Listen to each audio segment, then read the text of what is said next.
Examiner Tips Writing Edition. In this video, I'm bringing you some tips that you can use in your writing skills, especially if you're going to do Spanish GCSE, but in case that you're going to do DELE for the Spanish Instituto Cervantes, it is also really useful. So how to make sure that you finish your writing and you can make sure that you've got an amazing piece of writing in Spanish. Follow. Número 1. Variety of vocabulary. Let's stop saying porque all the time. Let's start spicing up our sentences with different connectives, recent connectives like ya que, dado que, debido a que, a causa de que, pues, puesto que. All of those, imagine when you finish your writing, instead of having porque all the time in different paragraphs, replace them. Because what you should do when you finish your writing is to double check that you've not done that. So highlight those porque and just simply change them by any of the other connectives.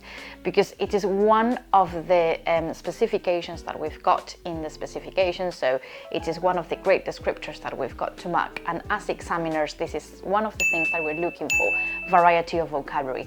Not only in connectives, but also, for example, in your adjectives. Am I using an adjective all the time? Make sure that you're not using bueno all the time.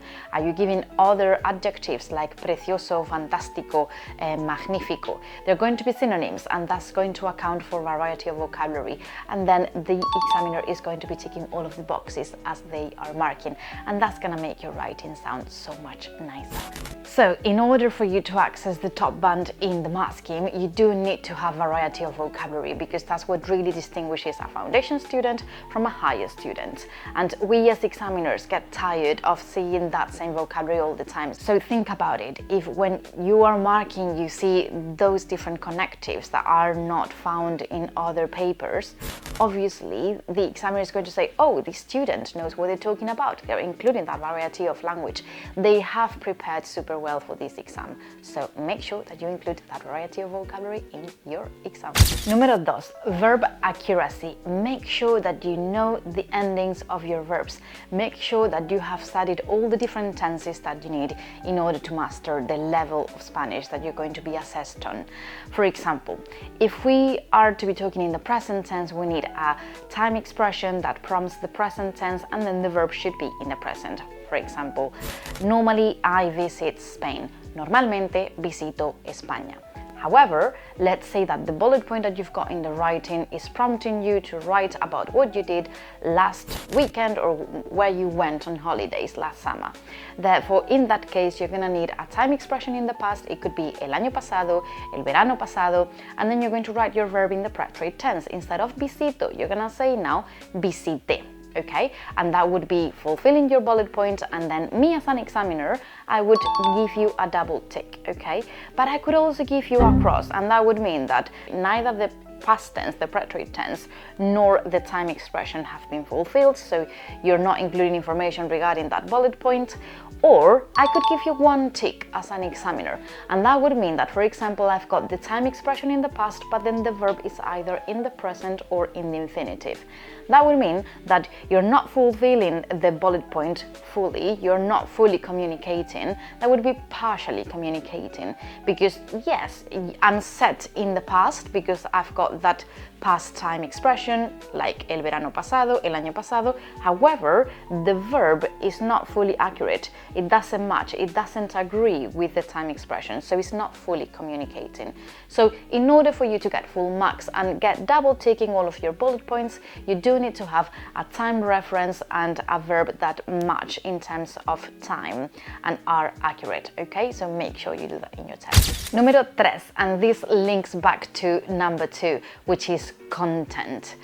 Content means that one of the marking criteria in the specification for any language is content and communication. And that means that no matter how beautiful your writing in Spanish is, if you're not really answering to the bullet point, if you're not writing with the relevant information that they're looking for, that they're prompting you with those bullet points, you will not, unfortunately, get any marks. So you do need to make sure that you're answering to what they are asking you. How can we achieve that? Well, I always ask my students to do two things. The first thing is that when they're given the bullet point, points, I ask them to translate that bullet point from Spanish into English so they really know what they need to look for when they are writing, and they can organize, pre-plan their writing in advance. And the second thing that I ask them to do is to write next to the translation of the bullet point if that bullet point is prompting you, is asking you to write in the present, past, future, or if it is an opinion that they want. And even if they don't really want opinions, I always ask them to throw in opinions because that will enrich and make their writing better. So if you do these two things, you can make sure that you've got a beautiful writing that is accurate and is really answering to what they're looking for. So you will get full marks in terms of content and communication, but if it is accurate, also in quality of language. Número 4. Accuracy. I always ask my students to do a writing draft, and that means that that writing is not going to be your final version, because you have just written a draft that you're going to improve by adding boosters and making sure that there are no inaccuracies and that you've got variety of vocabulary. For example, in this case, you're going to be looking out for those common mistakes that we normally make in Spanish because we don't have those things in English. You're going to be checking, for example, agreement. Have you made sure that you have made your adjectives and nouns agree in masculine, feminine, singular and plural? Also make sure that the spelling is accurate. Think about those words that are very similar in Spanish and in English, however their spelling doesn't match. So those are the little things that we need to be looking out for so that we can make sure that we are achieving the top level and we are reaching the top band so that we can have full marks. Número 5. Simple and accurate.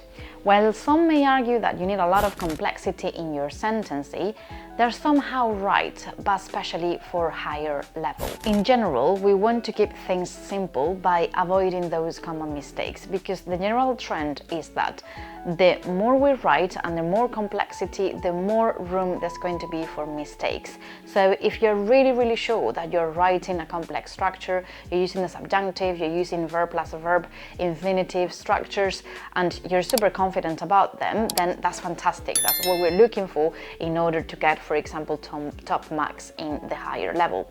However, if you're not at that level just yet, what I would suggest is that you write simple sentences, even if they're short, but that they're accurate, because they're going to be more valued than if you would write, for example, a super long sentence that cannot really be understood and with lots of spelling mistakes, and that doesn't sound cohesive. So what we're looking for is that you are confident with your sentences and that you can express that in your writing. Número 6. Make it up. No, the examiner doesn't know if what you're writing is actually true or not. They're not gonna check, they're not gonna do any checks, for example, to see if last year you actually traveled to Spain, Turkey, France, whatsoever. So if, for example, the place that comes to your mind is Spain, España, because that's what you've been taught and it's appeared so recurrently that you do remember it, but for example, let's say that you went to Portugal, then write about the things that you are totally sure about, okay, even if they are not true. That's what we're looking for, that you can use the vocabulary that you know, and if it is not true, it's okay. Número 7. Make it yours. It is true, as we've seen, that you do not need to tell the truth, that you don't need to say something that is truthful in your writing. But at the time when you are memorizing things and in your revision, I always suggest that you talk about things that are relatable to you, that are familiar. And for example, if you're talking about hobbies and what you do in your free time, that you do talk about what you actually do in real life, because you're first going to remember it better, and second, it is going to be familiar in the test, and because it is the sentence that you've been used to in the past to be writing about. So I always suggest that if you can make it relatable to yourself and you talk about things that are familiar to you, you will remember them better. Número 8. Use the language that you know. We have already said, use the language that you know, make it simple, and even though it is not truthful, you are using correct Spanish, which is what we want at the end of the day. And I'll tell you an anecdote. When I was marking for the exam board, I was marking the speaking. There was a student who was asked the question, ¿Qué comes para desayunar? What do you have for breakfast? And that student really loved waffles. So in their answer, they said, para desayunar desayunar como waffles. So the word waffles didn't come to their mind and they included it in English, which meant that because in your answer you're including English, there's a failure in communication, and unfortunately they lost a lot of marks. Even some examiners may argue that because you are using that English word, you're not communicating at all. So we do need to make sure that we're using correct Spanish.